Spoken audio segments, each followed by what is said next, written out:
વાસોજ ગામનો યુવાન આર્મીની ટ્રેનિંગ પૂર્ણ કરી અને વતન પરત ફરતા ભવ્ય સ્વાગત સાથે રેલીનું આયોજન કરવામાં આવ્યું હતું। ઉનાના વાસોજ ગામના યુવાનનું ગ્રામજનોએ અહેમદપુર માંડવીથી વાસોજ સુધી ડીજેના બાઇક સાથે બાઇક રેલી યોજી સન્માન કર્યું। ઉના તાલુકાના વાસોજ ગામમાં રહેતા કામડિયા ચિરાગ ગોવિંદભાઈ નામનો યુવાન અગ્નિવીર આર્મીમાં જોડાયો હતો, જેની ટ્રેનિંગ 6 મહિના બેંગ્લોર ખાતે પૂર્ણ થયેલ, જેથી યુવાન પરત વતનમાં ફરતા ગામના યુવાનો અને આગેવાનોએ વિશાળ રેલી યોજી આર્મી મેનનું ભવ્ય સ્વાગત કરવામાં આવ્યું, જેમાં વાસોજ ગામમાં આવેલ ભૂતનાથ મંદિર તેમજ સમગ્ર વાસોજ ગામની ગલીઓ દેશભક્તિના ગીતો સાથે રેલી યોજી સ્વાગત કરવામાં આવ્યું હતું।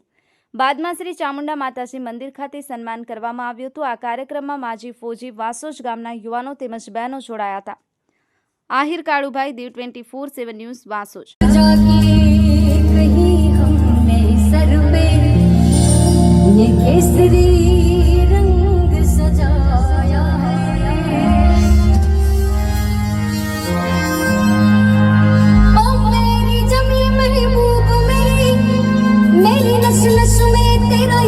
बहे फिका न पड़े कभी रंग तेरा जिस्मों से निकल के फूल कहे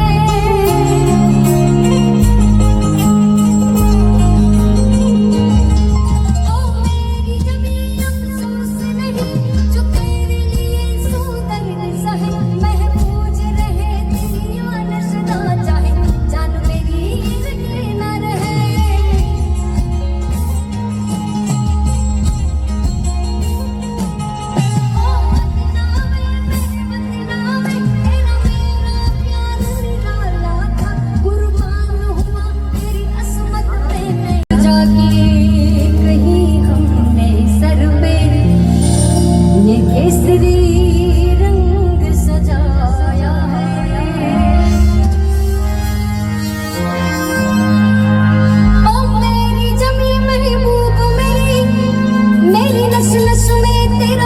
बहे फिका न पड़े कभी रंग तेरा जिस्मों से निकल के फूल कहे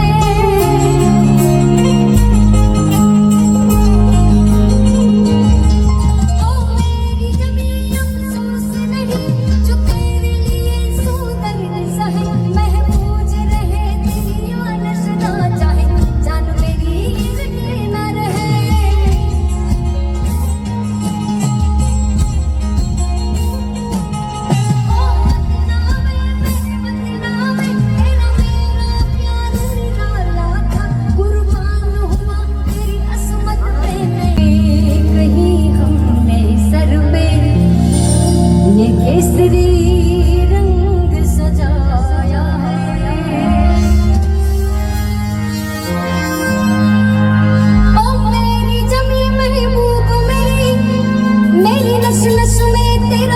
बहे फिका न पड़े कभी रंग तेरा जिस्मों से निकल के फूल कहे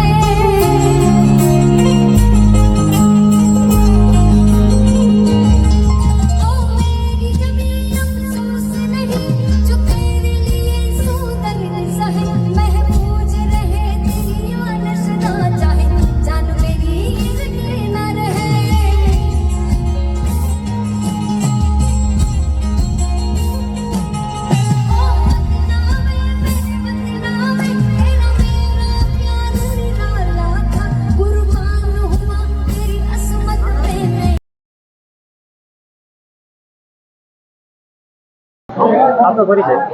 હું વાસોજ ગામના વતની સોલંકી ધીરુભાઈ જીવાભાઈ 1992 માં આર્મીમાં નોકરીમાં શરૂઆત કરી અને 2010 માં આર્મીમાંથી રિટાયર થઈ ગયા અને અત્યારે માજી સૈનિક છું।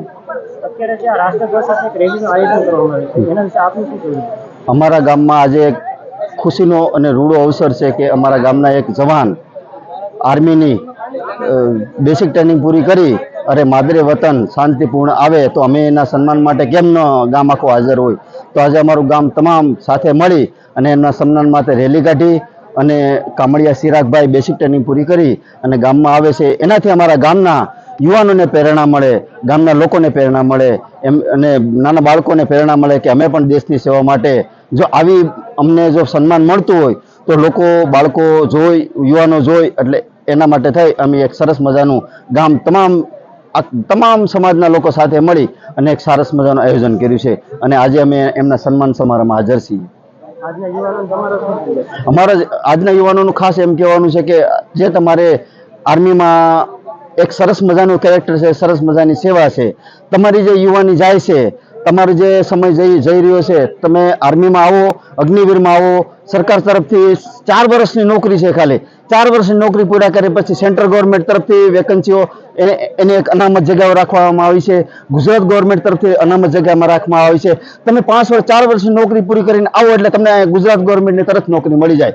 હું આર્મીમાંથી રિટાયર્ડ છું એટલે મને તરત જ મને રેલવેમાં નોકરી મળી ગઈ, મને તરત જ બેંકમાં નોકરી મળી ગઈ અને એ બે નોકરી પણ મને એમ લાગ્યું કે નહીં, મને હજી મારે કરવી છે. ત્યારે હું તલાટી મંત્રી તરીકે મને ખાલી માત્ર સાડા 22 માર્ક્સ હતા તો પણ મને એક આર્મીના જે વેકન્સીના નાતે હું અત્યારે તલાટી મંત્રી તરીકે 2014 થી લઈને હાલ અત્યાર સુધી હું સર્વિસ બજાવું છું. તો હું તમામ લોકોને તમામ યુવાનોને એમ કહું છું કે તમારું કેરેક્ટર બનાવવા માટે તમે થોડીક મહેનત કરી અને જો આવી રીતે ડિફેન્સમાં આર્મીમાં જો જોડાવ તો તમારું ભવિષ્ય સારું બને, તમારા પરિવારનું ભવિષ્ય સારું બને, દેશને તમે સેવા આપો, વતનને તમે સેવા આપો અને તમે દેશને તમારી યુવાનીનો કંઈક ઉપયોગ થાય એવી મારી ખાસ કરીને યુવાનોને પ્રેરણા છે કે તમે એમાં જોડાય અને તમારા જીવનનો કિંમતી સમય આપી અને દેશ સેવા કરો. પછી તો તમને તમારી ઉપર સરકારનો નજર છે જ, તમને તમારું ભવિષ્ય નહીં બગાડવા દે સરકાર. એના માટે સરકાર તમારા ભવિષ્ય માટે ઘણું બધું વિચારી રહી છે.